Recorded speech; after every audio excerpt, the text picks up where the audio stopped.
What's going on, chess lover? This is Maurice Bishop Chess, and y'all know my slogan, life is a game of chess.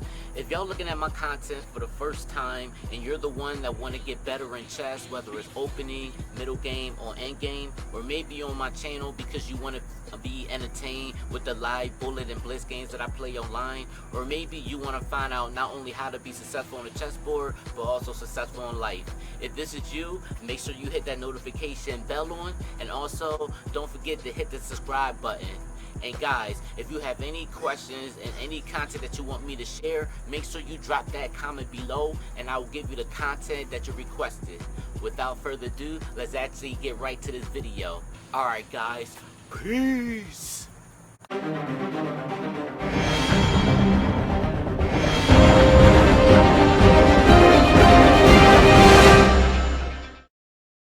This is Maurice Bishop Chess. So y'all know my slogan, life is a game of chess.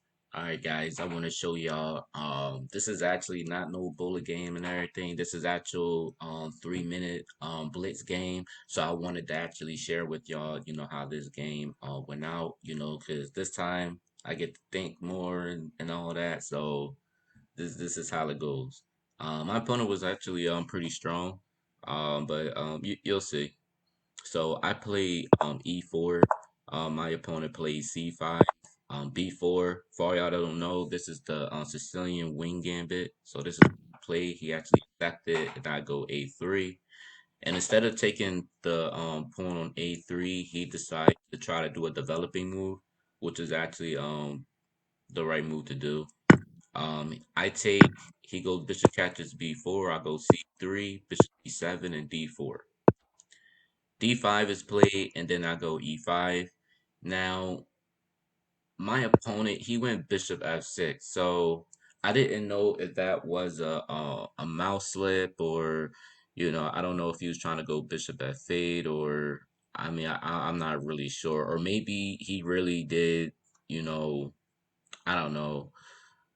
Because obviously you can't go bishop g5. I mean, you can go bishop g5, and maybe that's something that maybe he was trying to do, or maybe bishop. I'm not really sure, or maybe he just really blundered the move, and so I didn't do any takebacks and everything. I just didn't take it because I just felt as though maybe he couldn't really play a move like that. So I just went knight f3. So I just let him, save his bishop. So he goes bishop b7. I go h4. To prevent him from going to bishop g5, and also if he decides to potentially castle, maybe I could bring my bishop to d3 and then start attacking the king. Notice here in his position, he's a little cramped because this knight is not in a fight at all, and even if he comes here, I mean, this is gonna look bad for him.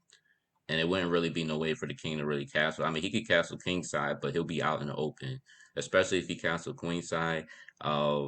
Everything is really open. My a file is open, so it'll be pretty bad on both sides if he try to castle either way. So he goes a6, which again, this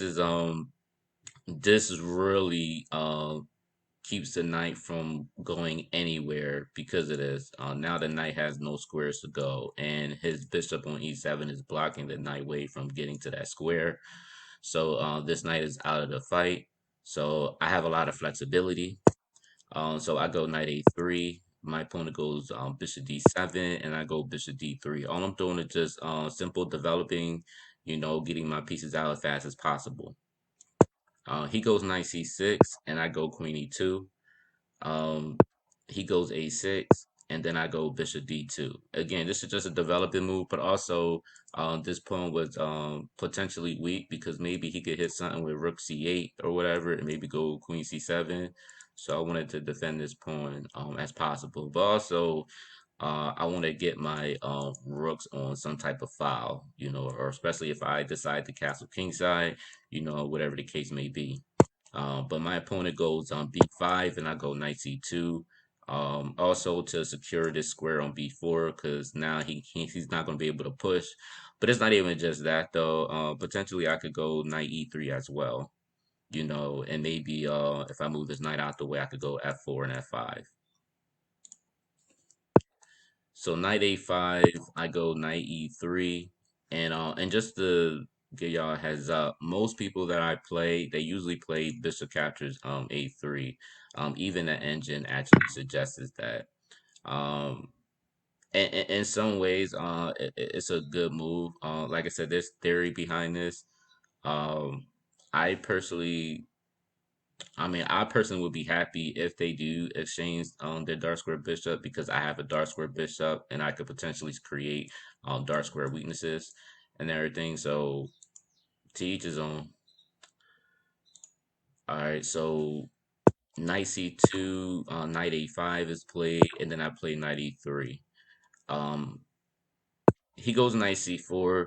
I thought he was gonna maybe do knight b3. I thought this would have been pretty clever. You know what I mean? Only just to attack the bishop on d2. Even though my bishop don't really have any place to move anyway, and I just thought logically this kind of would have been the best move, because he'll have his dark square bishop and maybe he can create some dark square weaknesses on my end, but it didn't happen. So knight c4, knight capture c4. He takes, I go bishop c2, and then he started going a5. So he's playing very well. I go g3 now. I could have castled, or maybe not castle, because I'll be giving up this h4 pawn. You know, if y'all look at that, if I did castle, I will lose this pawn. So that's why I went to g3 first. A4 is played, and I just castle kingside. He goes g5 to try to open my kingside up, but it doesn't work because of pawn h5. So I tried to lock it down as close as possible, especially because I feel as though I have a lot of flexibility, you know, in this position, especially because I got knight h2 coming, knight g4, and maybe f6 in the future. So bishop f8 is played, and I go on knight h2. He goes knight e7, and I automatically go knight g4. So now my opponent goes bishop g7, and I understand what he's trying to do, but at the same time, it's really not going to really work, because this bishop is literally is still out of the fight. He actually put himself in a more worse square, because my pawn is still here, and it's not like you could go f6, because you know I could just take that. So this bishop is a bad bishop. So I go bishop c1. The whole purpose of bishop c1 is to go bishop a3, because eventually this knight is going to move. Maybe knight f5 or somewhere, and then I go bishop a3, where the black king can't even castle, because my dark square bishop is controlling these files. So he go knight f5, I go bishop a3. So now this black king can't castle right now. So now I'm still stuck in the center. So that's why the black knight goes back to 97. You pretty much lose a tempo on yourself. And I go f4 because I want to open up this f file so I can hit on this f7 pawn. So he takes, rook catches f4. He goes queen a5, and I go bishop b4. I think the correct move probably would have been queen f3. So some variation. If he goes knight f5, I could just go rook b1, and literally, black is pretty much stuck in this position. There's really nothing he could do. This is can't get in a fight.